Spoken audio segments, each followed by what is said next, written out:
Hello everyone, my name is Claudia Correa and today I'm here to share with you some ideas with regards to grammar and activities that you can use along your What's Up 7 journey. So let's get started. In Unit 1, you will find the section of the verb to be in the present simple. Now, what is a fun activity that we can use with students to practice the verb to be? Well, my suggestion is Dominoes. This is a very popular game. It's been used time and time again, and you can find this free template at toolsforeducators.com.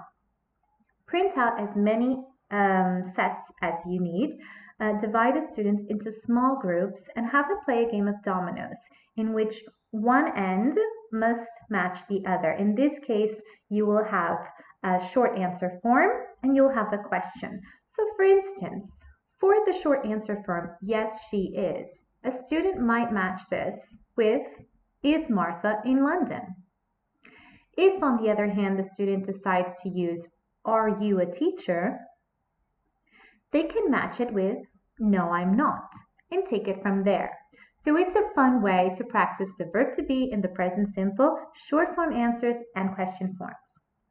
But in Unit 1, you'll also be looking at the verb have got. I would play a game of Guess Who with my students. We would have this board and different people, different characters on this board. And the idea is that they guess who you are, which character you are, by asking questions. Have you got blonde hair? Are you wearing glasses? Have you got a mustache? So students would go back and forth asking only yes or no questions until they find out who you are. But this is quite difficult to do in a classroom, especially if you have about 30 students. You won't have enough of these boards for all your students, I'm imagining. So why not get these prompts ready for students to actually go to the front of the class and be those characters? Bring in some fake mustaches, some hats, some lips, some glasses. Have students go to the front of the class and get all dressed up, and then have students in different teams ask those questions to figure out who the character is. They'll be practicing again the verb to be and also the verb have got. Have you got glasses? Again, have you got a mustache? Have you got blonde hair? And they'll be asking each other different questions, Team A and Team B, until the character is found. Unit 1 also looks at the possessive case. I recommend jump the rope. Bring in a rope to the classroom and stretch it on the floor in front of the class. Then call 3 students to the front of the class. They must be standing over the rope, not on it, over it, which means the right foot on one side of the rope and the left foot on the other side of the rope. They now have the rope in between them. Then you will have a deck of different nouns, could be names or different nouns. And from that deck, you will turn one over. Imagine it says flower. So you say flower. Is flower in the possessive case with apostrophe or apostrophe S? It's apostrophe S. So then students must take one step right. So they will be standing on the side of the rope that says apostrophe S.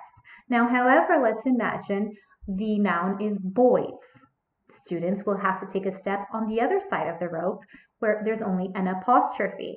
And you will do this back and forth for a couple of times, different nouns, okay? And if you want to make it more competitive and fun, I would suggest increasing the tempo as you go along. Say them faster to see if students are really paying attention, okay? At any given point in time, if the student fails to put his foot in the correct place, or in this case, puts it in the wrong place, they are eliminated and another student takes their place until one student is nominated the winner of Jump the Rope. Question words are also part of Unit 1. And for this, we're going to play a game of Lord of the Rings. This is a game that was based on an activity I found at teachthis.com. And basically, what does this entail? Well, you're going to have 4 students, such as these, come to the front of the classroom. There they are. You are going to be the king at the top. Those 4 students are your hobbits. Each hobbit will be assigned a different question. Let's say, have you got any siblings? Who do you normally have dinner with? How do you go to school? And what is your favorite subject, maybe? So each one of the hobbits has a different question assigned to them. The rest of the students, as you can see here, they're all lined up in front of the first hobbit. They are the orcs. Now these orcs will stand in a queue in front of the first hobbit. So the first hobbit will ask his question. Let's imagine his question, who do you normally have dinner with? Then the orc will answer. If he answers correctly, I normally have dinner with my parents and my brother. Okay, then they have to compete to see who wins at a game of rock, paper, scissors. So students play a game of rock, paper, scissors, and if the orc wins this game towards the hobbit, he then goes on to the next hobbit and has another question assigned. And this will go on until they pass all 4 hobbits. Okay, so as soon as one student answers the question correctly, wins at a game of rock, paper, scissors, he can then go to the next hobbit and to the next and to the next. Once the orc has reached the 4th hobbit, he answers correctly and he wins at a game of rock, paper, scissors, he then goes on to conquer his place at the throne, let's say. So he has to go up to the king, that's you, and you can ask the student any WH question that has been covered within the lessons, okay? If the orc answers correctly, you too play a game of rock, paper, and scissors. And if the orc beats you, you are dethroned and you are now an orc and you have to go to the queue of the remaining students, okay? So this will go on for some time. It'll take a while for students to actually make it past all the different hobbits. But just do this activity for a while and then change up the places also. Make sure that other students have an opportunity to be hobbits. Why not assign someone from the beginning of the class to be the king? And so on, to practice the question words. This unit also focuses on present continuous. So, what are you doing? We're going to play a game of chain reaction. I've presented this game multiple times in the past and I still do today because I think it's a time saver and students have lots of fun with this activity. So say you're looking at sports within the classroom. Now what do? You get the class all up on their feet and they stand in a big circle. One student is going to mime a sport. So let's say Beatrice is miming playing football. So there she is miming football. Pedro, the student immediately to her right, turns to Beatrice and says, "What are you doing?" Even though she's playing football, she's going to say something different. She's going to say, "I'm swimming." So then Pedro has to start miming swimming. So there he is, Pedro miming swimming. Diogo, the student immediately on his right, turns to him and says, "What are you doing?" And he says, "I'm playing basketball." So again, even though he was swimming, he says, "I'm playing basketball."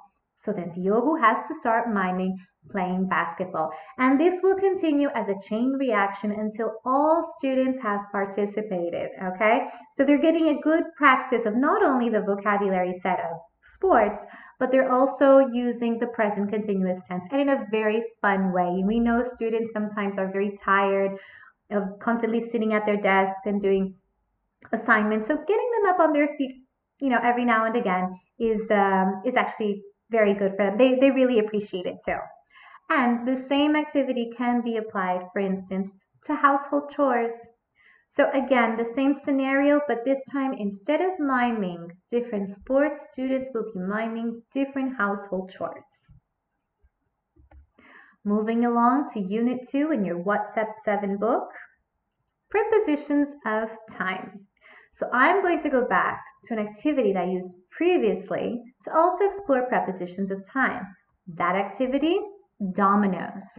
Again, an available template can be found at teachthis.com. Simply cut up the domino sets, put your students into groups, and get them trying to match the different pieces, but this time they're going to have to match the correct preposition to the time or period that is found on the other side of the domino. Okay, you can even assign a student in the group to be the referee. He can have his notebook open and decide if that is the matching piece or not. Okay, also takes a load off of you as a teacher.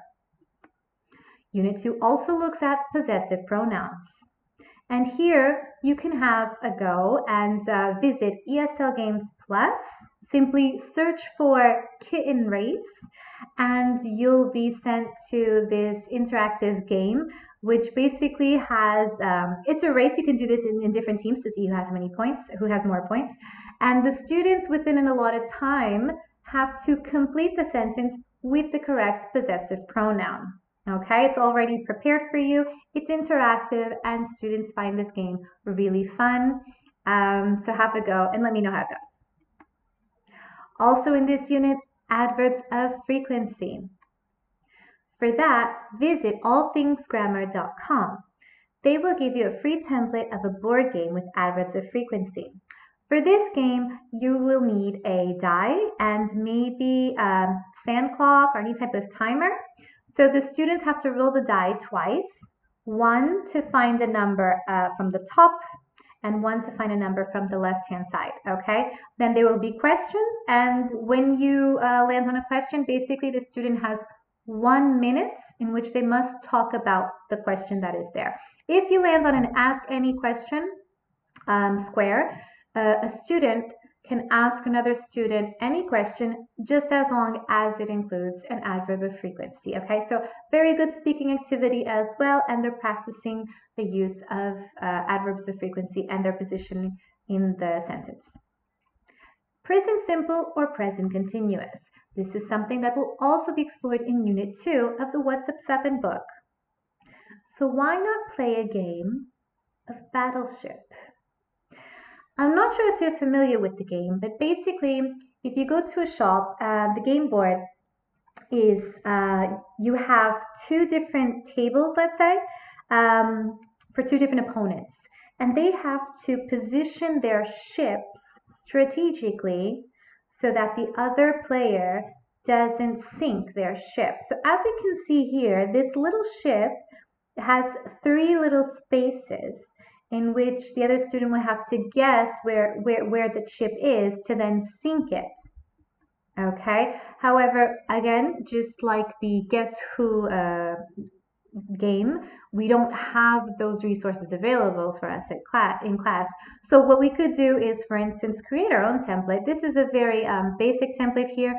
It involves spelling. So basically the students would just draw their ships in those spaces. Normally Battleship has a boat that occupies 5 squares, a boat that occupies 4 squares, 2 boats that occupy 3 squares, and 1 boat that occupies 2 squares. And they would just simply draw them, and then the students would say, A5, is it a hit or a miss? Okay, but we're focusing on present simple and present continuous, remember? So here's what I would do. I would create a 6x6 grid in their notebooks, or you can already have this for students as a worksheet and then print it and hand them out. Okay, and on this 6x6 grid, going across, I would put verbs in the infinitive, and going down, time expressions and frequency adverbs related to present simple and present continuous. Okay, it's really important that students have the exact same template. Okay, they can't just randomly put play, read, have in one template and then listen, play, cook, read on another one. They have to have the exact same template to play against each other. And then what happens? Well, students have to position their ships. As you can see, my ship of 2 seats, I put vertically in read. So it occupies read going down. Always at the moment, it occupies those 2 squares. Listen going down occupies 4 squares. That's my ship with 4 seats. And I also have another ship that occupies 3 squares going across right now. So now I have my template, I've positioned my ships, and the student across from me who cannot see my template also position their ships. Okay, so now what do? Well, I want to know if my student has part of his ship in a given square. Let's say at the moment cook. Okay, I want to know if they have the ship there at the moment cook. So how would I do this? Well, I would have to ask a question. Now, at the moment is a time expression used for present continuous. So I would have to ask the question in that tense. Are you cooking at the moment? If the student does not have a ship there, he will tell me, no, I'm not. If he does, he'll say, yes, I am. Okay, so we're working on questions in the present continuous and short form answers. Let's look at another example of always and read. I want to know if the student has a ship, part of the ship in always and read. I would ask, do you always read? If part of the ship is there, the student will say, yes, I do.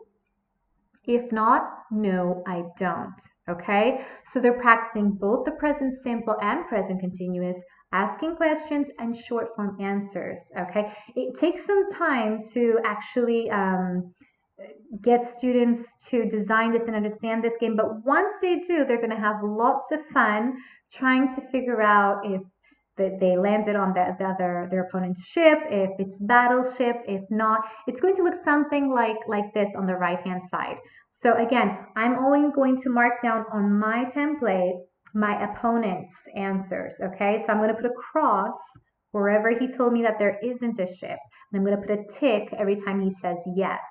And once the student has sunk the other student's ship, let's say, imagine he got read always at the moment my ship was there. Imagine he got that right. I have to say battleship.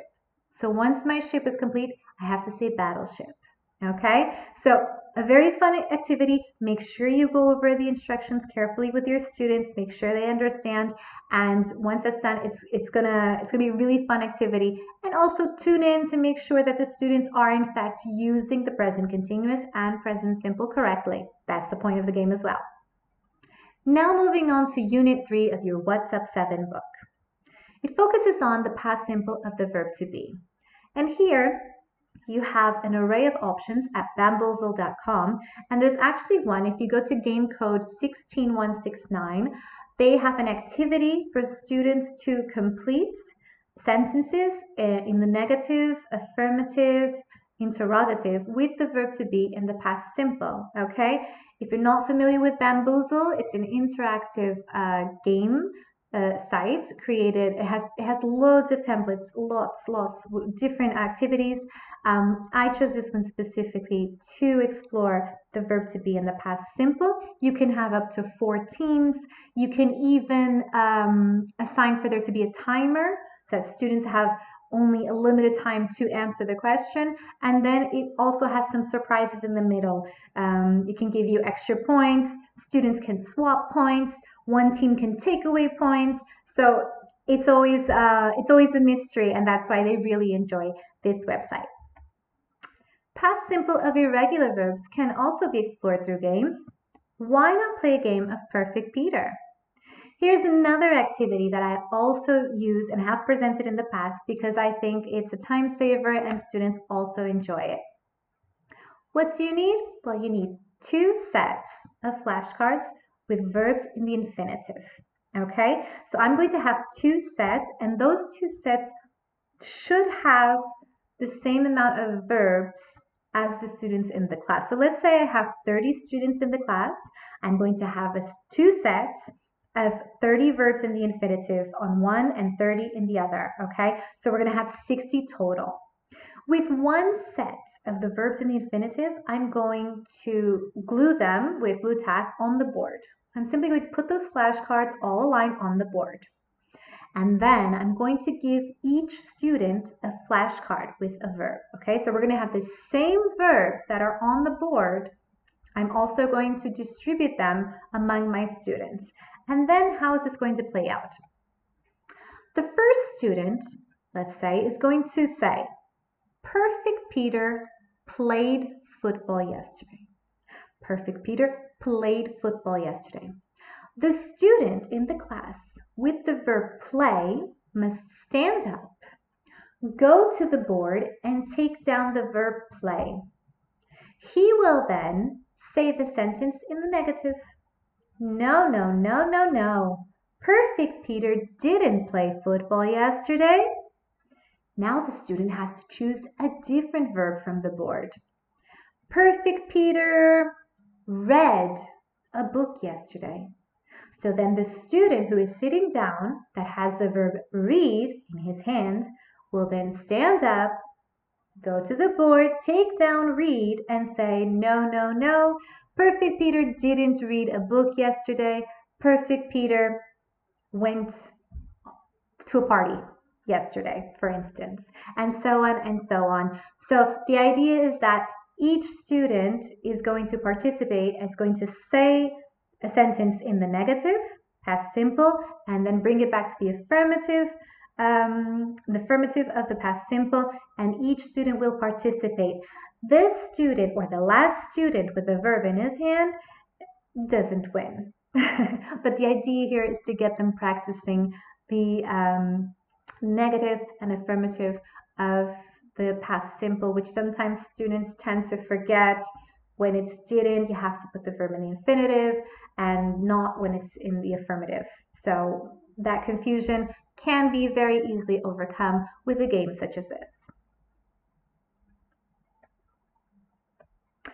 Then we move on to Unit 4 in your What's Up 7 book.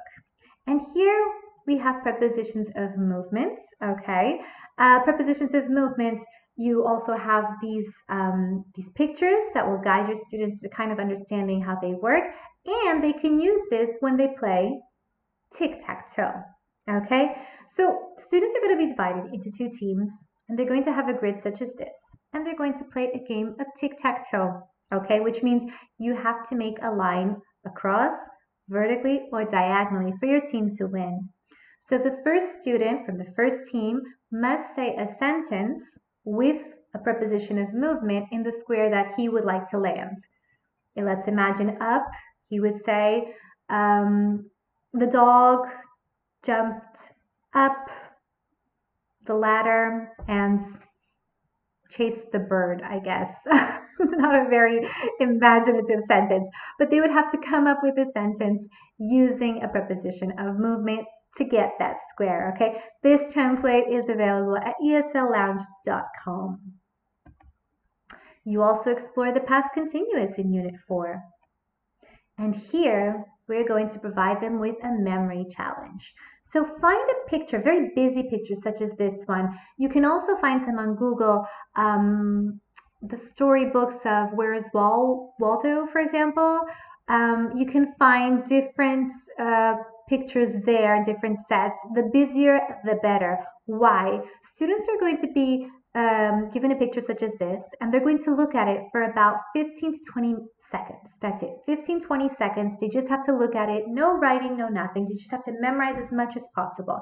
Once that's done, after they have seen the picture, then in fact they will pick up their pencils and write down as much as they could remember from the picture. So that means you have to take the picture away after 20 seconds, and they're going to write down sentences using the past continuous of what they remembered. So what did they remember? The girl was going up the diving board. The man in his pajamas was sleeping. The dog was drinking. The lifeguard was whistling. So they have to come up with as much information as possible in the past continuous. And then again, you show the picture to confirm that their answers were right or not, okay? And the team with the most correct answers wins the most points, and therefore the game as well. I would suggest doing about 5 pictures, not only one, but once they get the hang of it, I'm sure that they're going to work together as a team to get as many right as possible. So maybe some are going to be focusing on the right side of the picture, others on the left side. They'll define their own strategy, but they'll be working the past continuous. Then we have the past continuous and the past simple. So a really good time saver can be found at wordwall.net. Again, similar to Bamboozle, they have an array of different activities that you can choose from. I chose this one specifically, past simple versus past continuous. You have a magnifying glass at this website at the top corner where you can just type in past continuous, for instance, and it'll give you different options. You search which one is best for you.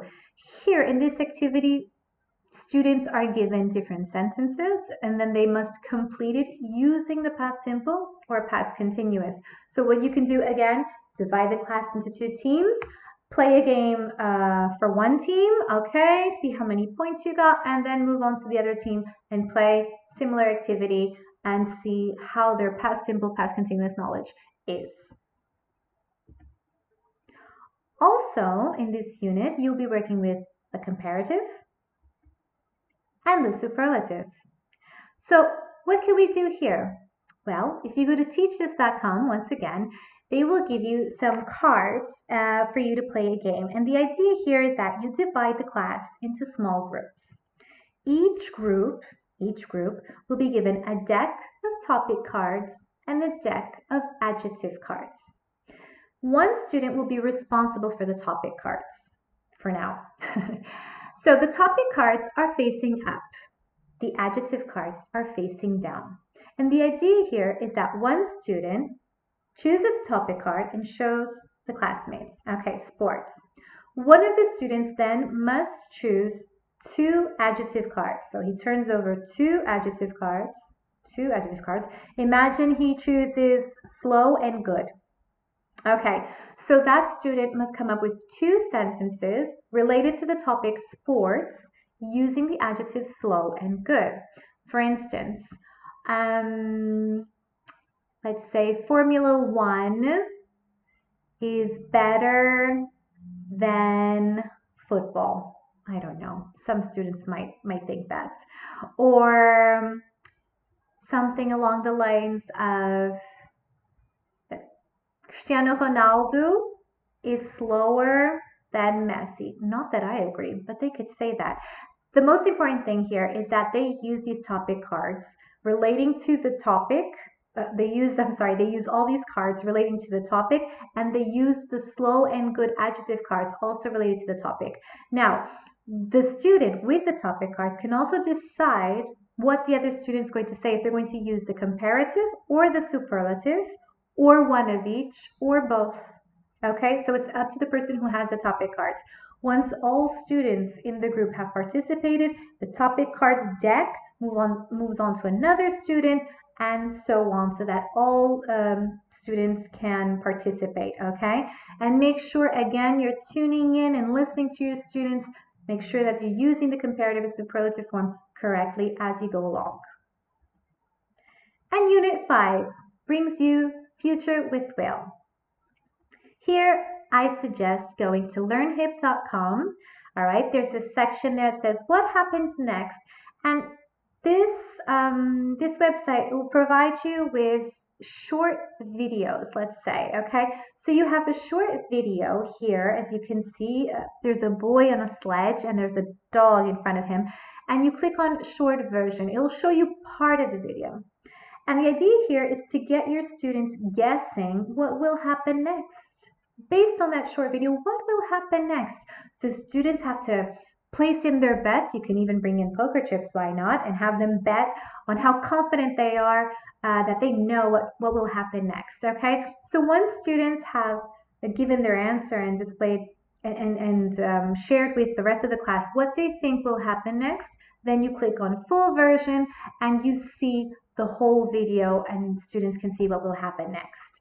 I would tell you what happens next, but I think you should visit learnhip.com and see for yourself and have fun with this activity.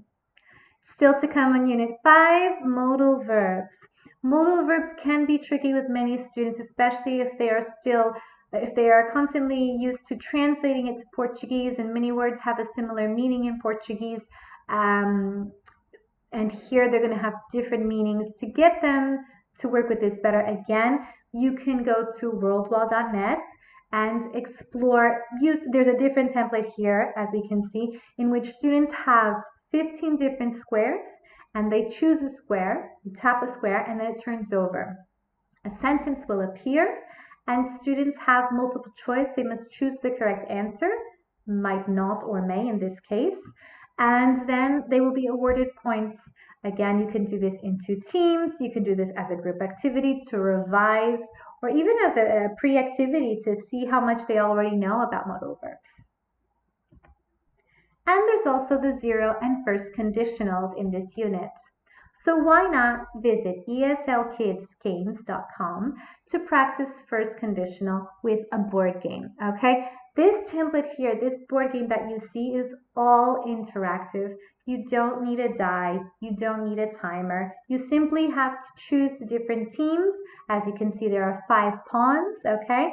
And then you click on the die and it'll roll by itself, and then it'll move as well, okay? And students will then have to come up with sentences in this board game, okay? So for instance, we have the green pawn there. It says, we will go when, okay? We will go when the bell rings, for instance, okay? Also a good opportunity to teach kids that when and if can be used, similar context, okay? We also have if I win, okay? If I win, I will buy my classmates sweets, for instance. That would be a nice gesture too. Okay, so again, another board game option for you. Time saver because it's all interactive. You don't need to go get a die. You don't need the pawns. And it's already set for students to practice. And we also have in Unit 5 the indefinite pronouns. Indefinite pronouns, again, a visit to teachthis.com. The indefinite pronouns can be explored through this task here, okay? You find a free template there. First, students have to complete the sentences with the indefinite pronouns that are given. Everywhere, anything, somewhere, somebody, okay? Do that maybe in pairs. And once it's corrected, then move on to the second part of the activity in which students have to stand up and ask their classmates questions and find someone who, for instance, has lost something recently, okay? And what is that something, okay? That would be in the more information. They write the name, they write the more information, they complete it with more information with any additional info that's been provided to them, okay? And also the idea that the name not be the same, okay? Not only asking one student, they have to go around the class and get different students for the different questions. And that's all for me today. I hope you enjoyed these activities that were presented. I hope they help with your grammar lessons. And be sure to tune in for more of these series of activities and ideas that are provided for your What's Up 7 book. Have a nice day.